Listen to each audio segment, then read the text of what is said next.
Bienvenue dans cette vidéo.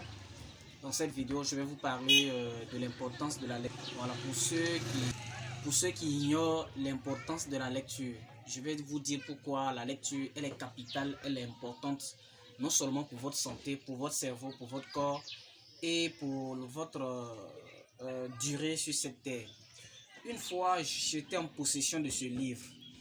Voilà, je pense que vous le voyez bien, le grand livre de la vente. Un livre d'environ 700 pages. Ça fait, normalement, ça fait 683 pages. Pour ceux qui l'ont déjà lu, savent que je ne suis pas en train de mentir. Donc, j'étais en possession de ce livre. En ce moment, j'étais en train de le lire.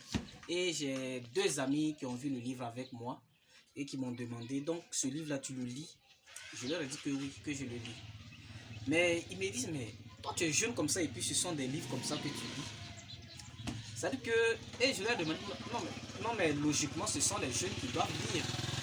Et ils m'ont fait les fonctionnaires retraités, les instituteurs, les professeurs retraités. Bon, en tout cas, toute personne qui est à la retraite, que ce sont ces personnes-là, ces fonctionnaires-là, qui prennent le temps de lire ce genre de livre et que eux, ils n'ont pas le temps de lire. Ça m'a semblé un peu bizarre.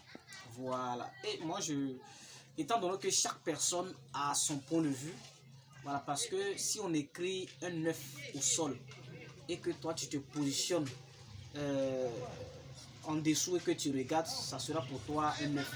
Mais pour une autre personne qui se positionne au-dessus, mais pour une autre personne qui se positionne au-dessus du chiffre qui a été écrit au sol et qui regarde, la personne ne verra pas de 9, mais la personne verra un 6.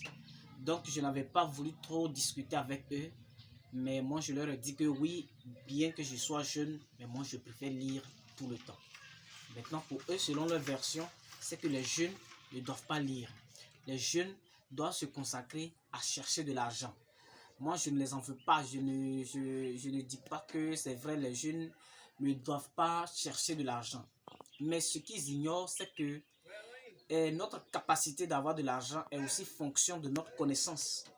Et la connaissance, comment on peut acquérir la connaissance? Ce ne sont pas nos diplômes, ce ne sont pas le niveau d'études que nous avons eu qui va déterminer notre niveau de connaissance. Mais je pense que ce sont les informations, ce sont les formations qu'on aura suivies qui vont et que nous avons pu emmagasiner dans notre cerveau, dans notre subconscient, qui vont constituer ici la connaissance qu'on aura eue. Mais cette connaissance, où est-ce qu'on peut les avoir? Moi, je ne pense pas que c'est dans la rue. Je pense que c'est plutôt dans les livres que des personnes ont écrit. Parce que qui dit livre, dit expérience de quelqu'un d'autre. Qui dit livre, dit réussite d'une personne. Qui dit livre, dit échec d'une personne. Et c'est tout ça que cet auteur qui a écrit ce livre-là a condensé dans un document qu'on appelle un livre. Dans un document qu'on appelle un livre. Et récemment, je pense que ces amis dont je parle certainement vont tomber sur cette vidéo, voilà, que je suis en train de réaliser.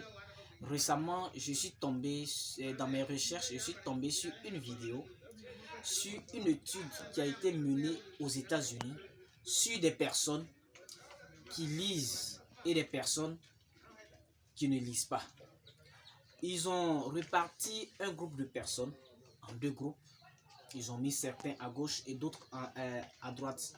Et cette étude démontre qu'on les a suivis pendant 12 ans. Donc pendant 12 ans, on observait leur quotidien. Chaque jour, qu'est-ce que ces personnes qui constituent ce groupe-là font à chaque moment de leur journée. Et qu'est-ce que ceux du groupe B aussi font durant leur journée. Et ils ont remarqué que le groupe A, ils lisent, mais ils lisent moins de 3 heures par jour. Et le groupe B, les personnes qui constituent le groupe B, sont les personnes qui ont le goût de la lecture, qui lisent tout le temps. Eux, ils prennent la peine de lire plus de 3 heures chaque jour. Au bout de 12 ans, ils se sont réunis maintenant pour faire le bilan. Et dans le bilan, le résultat qui est sorti du bilan, c'est que au bout de 12 ans, ils ont réalisé que des personnes qui lisent plus de 3 heures de temps ont augmenté d'espérance de vie de 2 ans. Donc, c'est-à-dire que si ces personnes continuent comme ça de lire au bout de 24 ans, ces personnes auront 4 ans de plus.